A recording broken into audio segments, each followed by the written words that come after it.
Just like the Swedish summer weather can feel a little bit disappointing, so can your synthesizers. You know what I'm talking about. You've bought a lot of synths, you've had some fun with them, made some sounds, and then the motivation just went down, and you're not sure what to do. That's why in today's Summer of Synths episode, we're gonna share a bunch of exciting synth sequencer eurorack tips with you all, so that you hopefully feel a little bit more inspired and motivated to use the gear that you've spent money on. Though I don't think that any of the synth tips will help with the Swedish weather.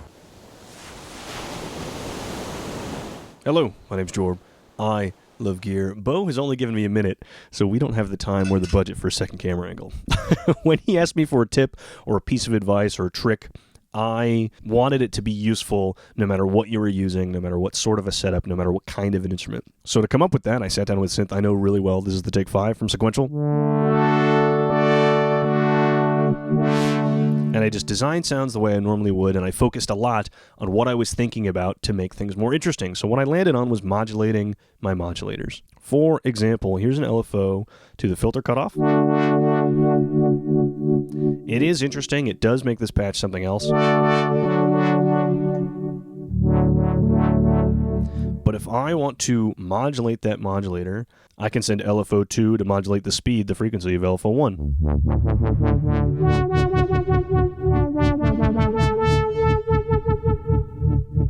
Turn that all down.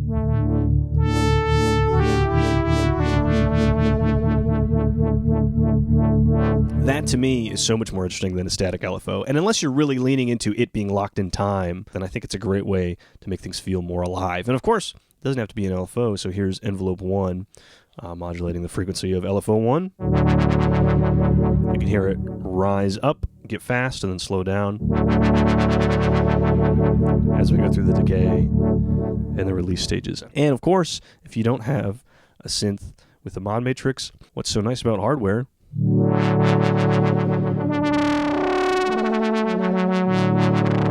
these knobs aren't static. Turn them while you play. And of course, that doesn't have to be the speed. That could be the amount, or that could be what I point to in the mod matrix.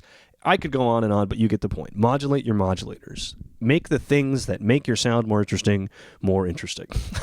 That's all I got time for. My name's Jorb. I love gear. Bo, thank you again for having me. Enjoy the rest of the video. Goodbye. I'm sure whoever's next has a great tip. So long. See you later. Hi, I'm Dave Hilowitz. So one kind of synth music that I really like is the kind that you find in old documentaries from the 70s and 80s. Often those soundtracks just consisted of a few very simple arpeggiations, maybe 4 notes, 5 notes, repeated over and over again, which of course can also get boring. So my tip involves how to get around that problem. And essentially it consists of using 2 arpeggiators instead of 1. Let's check it out. I've got Ableton Live up and running, and I've got 2 synth tracks configured. Let's start with the first one, which is hooked up to Mutable Instruments Plats. So the first thing I'm going to do is come up with a chord progression, which I've already done here. I also have an arpeggiator on this track, and right now it's set to its default settings. So let's tinker with these settings a little bit. I'm going to change it so it's faster. And I'm also going to make it go up to a higher octave as well. Okay, now I'm just going to duplicate the exact same chord progression down on the second track. The second track is hooked up to the Moog Mavis. I'm also going to add an arpeggiator, but this time I'm going to use different settings. I'm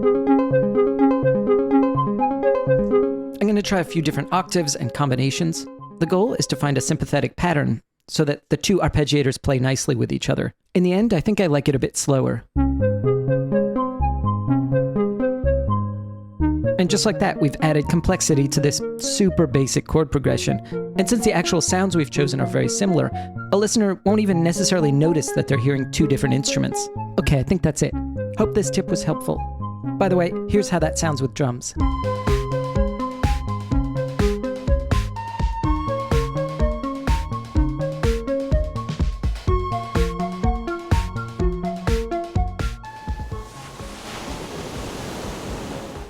My next guest is a true synth nerd, and him and we're actually working on a course about synthesis and how to learn to use a synthesizer. So let us know down in the comments if that's something you're interested in. So without further ado, here is Oscillator Sync.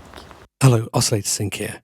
I love distortion, whether that's being used to crunch up a drum loop or make a bass really aggressive. I'm a big fan, but I also like using it as part of the actual synthesis, because if we think about it, distortion or clipping is a kind of wave shaper, and changing the shape of the wave is going to change the harmonic content. So I've got a really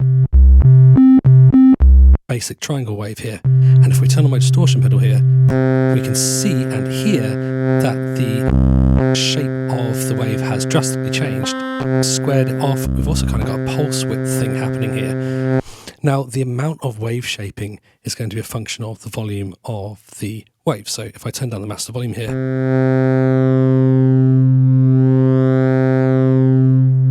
we can see that the distortion is causing a timbre change as we change the volume. Now, obviously, this is a synth. We don't want to have to do that manually. So let's set up an amp envelope. So let's start by creating kind of a plucky type thing. So sustain down, low, short-ish decay. And we should get a fun little bass sound. Now, if we check that out without the distortion, it's just a triangle wave. But because we're changing the volume into the distortion, we're getting a timbre change. Let's turn it into a pad. So longer attack, longer release, maybe a medium sustain, medium decay. And now, again, it's a great alternative to a filter sweep. Now, because the whole synth is going through this one distortion, it's kind of paraphonic, which means that as we bring in additional notes, we get interesting interactions between them.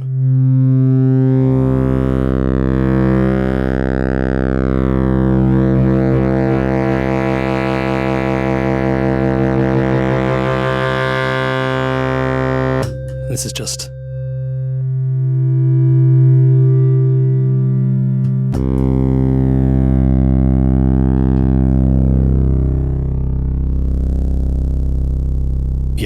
fantastic. Try using distortion as part of your synthesis.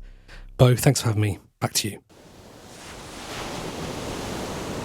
So I've been spending the day with Ora, Federico, and we have been checking out his studio. So sometimes I like to create simple 16-step sequences, and right now we are using the OXI into the Cascadia. So I put down this simple thing.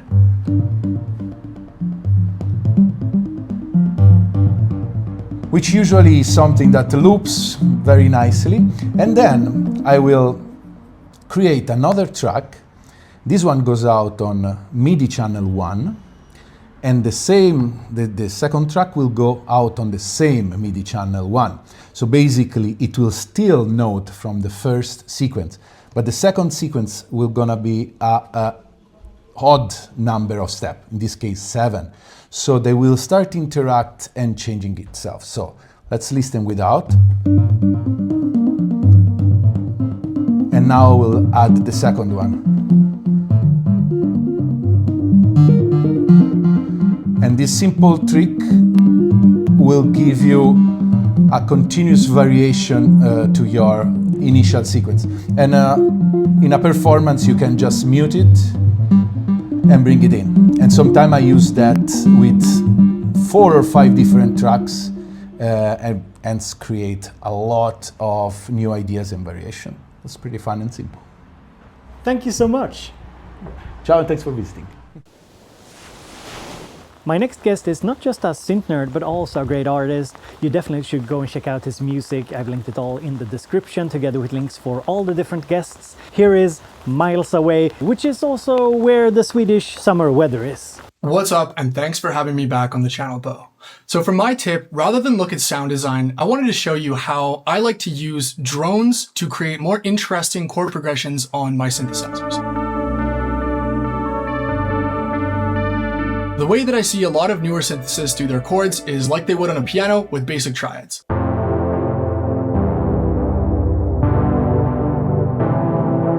Now this works great on a piano, but it's not the best for synths because synths are very full frequency spectrum, bass heavy instruments. This can get muddy really, really fast. So instead, what my tip is forget about the chord.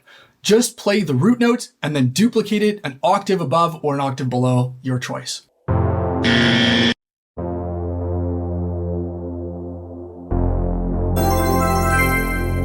Then, with your right hand, find what key your song is in. In this case, we're playing in the key of C major, so my root note is going to be C. I'm going to drone the top C with my right hand. Then, with my pinky on my right hand, I'm going to go all the way up to the fifth in the key that we're in. In this case, the fifth would be a G. With that simple shape, the root of the key, and then the fifth of the key, we now have a drone that is going to work over any single chord progression we want to do.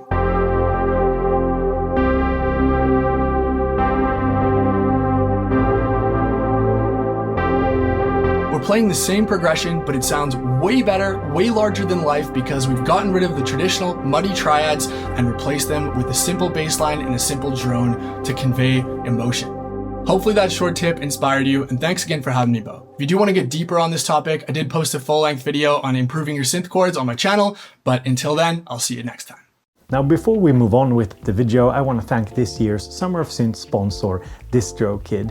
So if you're looking for a way to upload your music to, say, Tidal, Apple Music, Spotify, or other online stores, but you're not quite sure where to start, go and check out DistroKid. There's a couple of reasons why I like DistroKid and why I use them. One of them is that they're very affordable at $22 a year for unlimited music uploads to all the relevant stores. Another reason is that they have a hyperfollow feature. So basically, when you upload your music using DistroKid, they also create this custom page where all of your links to all of the different stores and streaming services are gathered, so you don't have to put that together yourself, and you can just share one hyperfollow link to all your followers and listeners. And another thing I like is that DistroKid has an app for your smartphone. If you want to release your music to the world, go and check out DistroKid, linked down in the description. If you use my link, you get a discount and you support the channel and Summer of Synths. Hello world, my name is Ihor and I really like hypnotic techno. The fundamental parts of the hypnotic techno track are kick and the sub bass, or so-called rumble. Let me show you how I make those on the Elektron Syntakt. The kick drum. Usually I like layering 2 to 3 sounds to make a nice kick drum. So I start with this one, which is body and tail, and then add this one, which is kind of like very short punch. And then I also sometimes add a little noise on top of it. And together it sounds like this. Nice. For the sub or the rumble, I utilize 2 to 3 sounds that are heavily sent into the reverb and delay. So I have this one and this one. And together, without the kick drums, they sound like this. Nice.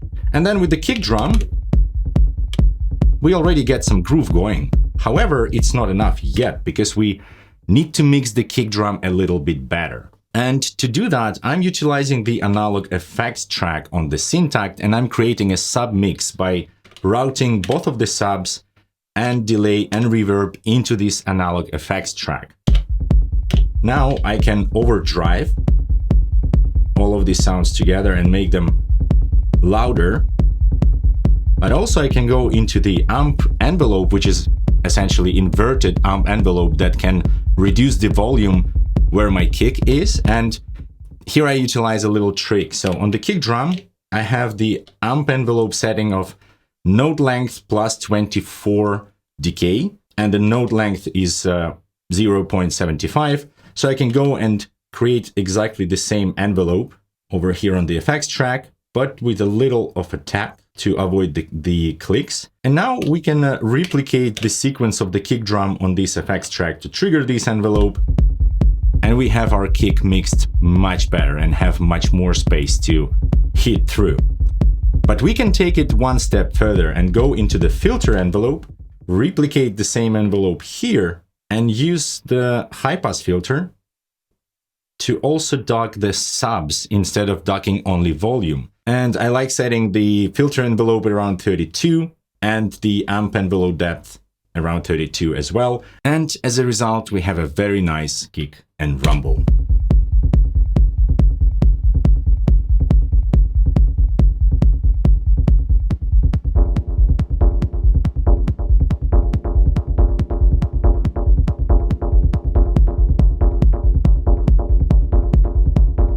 Thanks for watching, and until the next time, have fun.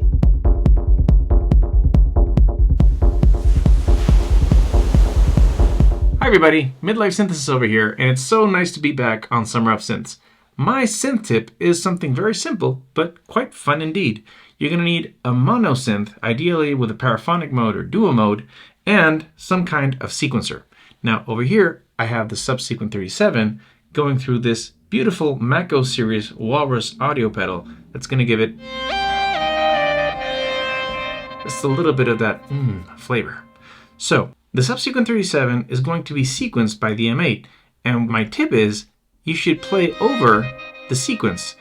When in duo mode, you start doing this kind of duality between the two oscillators that are jumping around, and you can also have some fun using the glide function for added slides and unexpected bends. So let me demonstrate.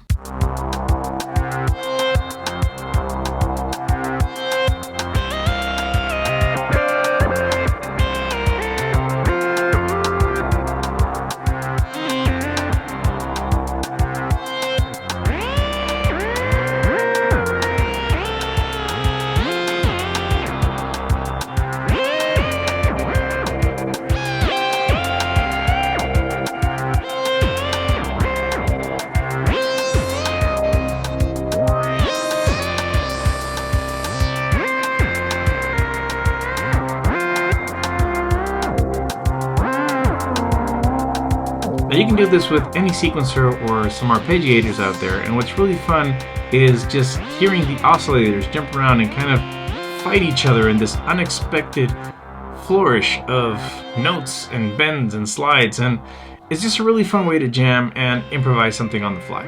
Anyway, that's my synth tip. I hope you found it useful, perhaps entertaining. Also, don't spill coffee over your synths. Definitely a bad idea. Thank you both for having me again, and I'll see you some other time. Bye-bye. Now to end today's video, here is a good friend of mine. He is the best synth dad out there, and I wanted him to share some advice on starting with eurorack synthesizers. Hi Bo, and hello everyone, I am Synth Dad. I want to tell you a little bit about how to get started with modular synthesizers. Now you may have seen these and seen pictures online and been very intimidated by these images of huge setups, but the way to start thinking about a modular synthesizer is to start small and to grow. So don't try and dive in and build one of these monster setups like you see online. Bigger is not always better. Because in the end of the day, you're building a very personal instrument for you and by you and just for you to play.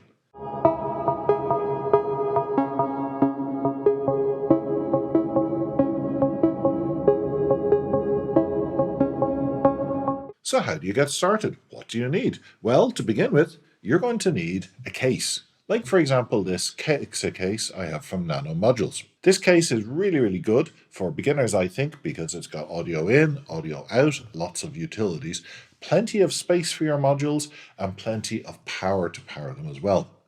Speaking of modules, what type of things should you be starting out with? Well, I would recommend a few very simple basic modules so you learn and then you can grow from there. Pamela's Pro Workout here is a clock module that lets you clock and generate melodies and rhythms for your patch. But how do we make sound? This is where an oscillator like Clavis Twin Waves here comes into play. It generates all sorts of varieties of sound, different waveforms, and has a lot of very clever features in it that I think make it an ideal beginner's oscillator. Manipulating voltages and control voltage is the heart of building a modular synthesizer and making it work and sing. And to do that, the building block of that, you need to have two things. You need to have low frequency oscillators, like you see up here in this case, and you need a VCA, which is the voltage controlled amplifier to allow you to modify sound. Finally, we want to sculpt the sound a little bit to make it interesting. And for that, I have a filter here. This is Ripples, which is a stereo version of the classic Mutable Instruments filter. And I also have an FX Aid XL from Happy Nerding. And that is a multi-effects unit. It allows you to create reverbs and delays and all sorts of great effect sounds. So remember to take the mindset of always try to learn. You're always going to learn something new, no matter how experienced you are with modular. So if you're open-minded to learning new things, watching tutorials, talking with others online or in person, you'll be surprised at how quickly you get your head around the concepts involved in using a modular synthesizer. I hope you enjoyed that and you found that quick introduction to modular synthesizers useful. Thanks very much for having me on, Bo. Back to you.